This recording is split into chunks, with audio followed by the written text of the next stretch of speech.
Salut les amis, j'espère que vous allez bien. Pour ma part, je vais très bien. Après l'indépendance des États africains, beaucoup de chefs d'État ont été investis du pouvoir à cause de la gestion du pays. Qu'il s'agisse du Maghreb, de l'Afrique de l'Ouest ou centrale, en passant par l'Afrique australe et orientale, ils ont été nombreux à quitter le pouvoir, souvent sous la pression de la population. Et dans cette vidéo, les amis, nous allons vous présenter 10 présidents africains sachés du pouvoir. Alors, sans plus tarder, si vous êtes nouveau à la chaîne, n'oubliez surtout pas de vous abonner et d'activer la cloche de notification pour ne plus jamais rater aucune de nos vidéos. Allez, on commence.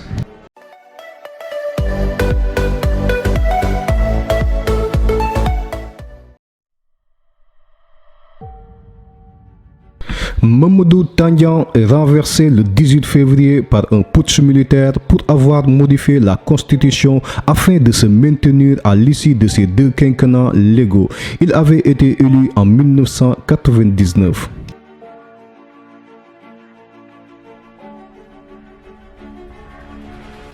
Après 23 ans de règne sans partage, Zine El Abidine Ben Ali est investi du pouvoir par des révoltes populaires qu'on appelait le printemps arabe.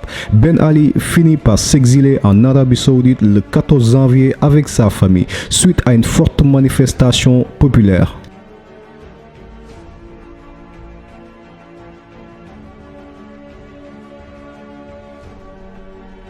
Au pouvoir depuis 1981, Hosni Moubarak remet ses pouvoirs à l'armée le 11 février, mettant fin à son règne de 30 ans, après 18 jours d'une révolte qui a mobilisé des centaines de milliers de manifestants.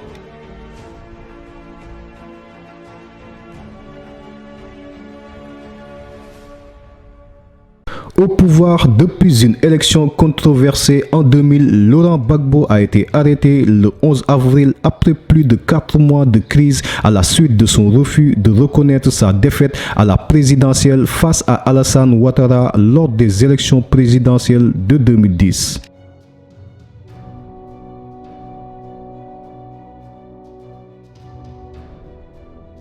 Mouammar Kadhafi, l'ancien guide libyen qui a gouverné d'une main de fer pendant presque 42 ans, a été capturé et tué le 20 octobre dans les environs de Sirte, 9 mois après un mouvement de contestation qui s'est transformé en conflit armé.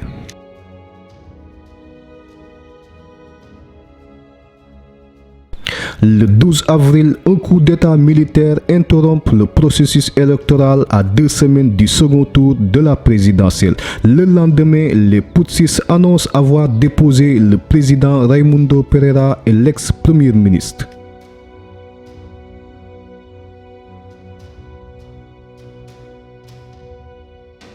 Dix ans après avoir pris le pouvoir par force, le général François Bozizé est renversé le 24 mars par la rébellion Seleka, à dominante musulmane, déclenchant ainsi un cycle de violence et de représailles avec des milices principalement chrétiennes.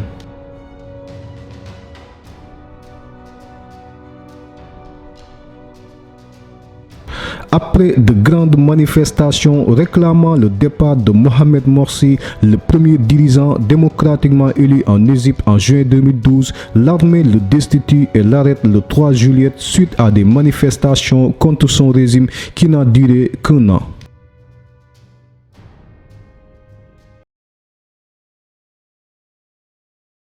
Arrivé au pouvoir par un coup d'État en 1987, Blaise Compaoré s'est enfui du pays le 31 octobre et annonce sa démission après 27 ans de règne au lendemain d'une journée d'émeutes et de manifestations contre un projet de révision constitutionnelle qui lui aurait permis de rester au pouvoir. Moins d'1 an plus tard, le président par intérim Michel Kafando sera renversé mais rétabli dans ses fonctions une semaine plus tard.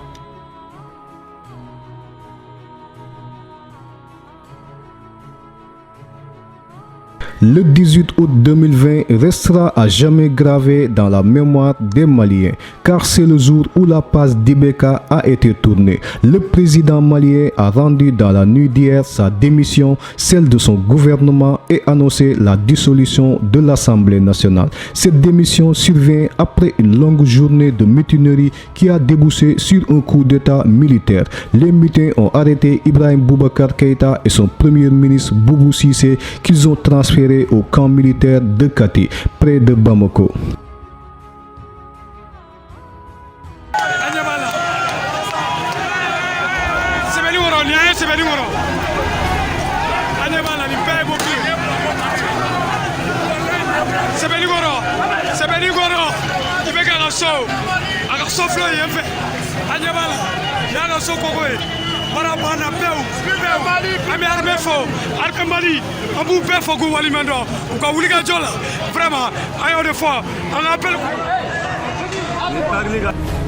Allez les amis, c'était tout pour aujourd'hui. J'espère que cette vidéo vous a beaucoup intéressé. N'hésitez surtout pas de nous donner vos avis dans l'espace commentaire.